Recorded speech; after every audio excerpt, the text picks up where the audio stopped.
Yung gagawin ako City 100 badya. Ayaw bandar. I-troubleshoot ko muna ngayon. So mag-start tayo sa kuryente syempre. Pag nag-troubleshoot, tanggalin natin spark plug. Tingnan ko kung may kuryente. Dito natin malalaman bakit tayo kumandar. Buksan ko muna kung may kuryente ang spark plug. Uy, wala ang kuryente. Sa sunod natin, ignition coil. Ito, yung high tension wire na. Ito. Uy, wala lahat. Oh, wala. Mayroon nangyari.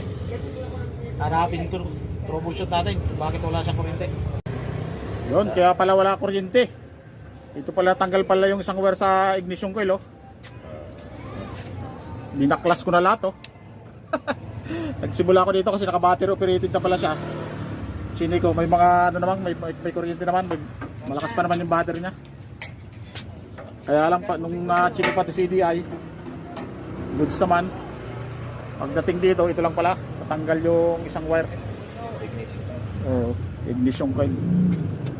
Ito lang pala sira. Saksak natin. Tingnan ko lang kung may kuryente. Kuryente. Ayan, o, lakas o. Malagitik na o. Okay na. Yan lang pala sira. Ayan yung mandar, ilang araw na kayo standby. Alam mo kung bakit siya natanggal ito? Ito tali. Nung tali yung tangke ni driver, paghila siguro ng ganyan, ayan o, nahihila. Kasi nakatali sa tangke. Nahihila siya dito. Kaya ito ang sumira, yung tali. So, didiskartehan natin yun. Yun, nakita na rin ang sira. Goods na. Yun, nabuo ko na. Nabalik ko na, pati yung high tension wire na. So, may kuryente na siya. Ilalagay ko na yung tangke. Testing ko kung andar.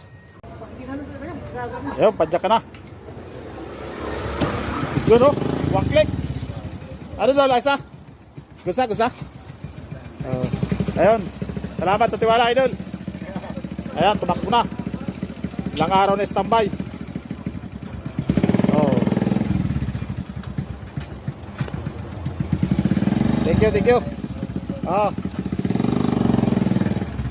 Katulong na naman tayo.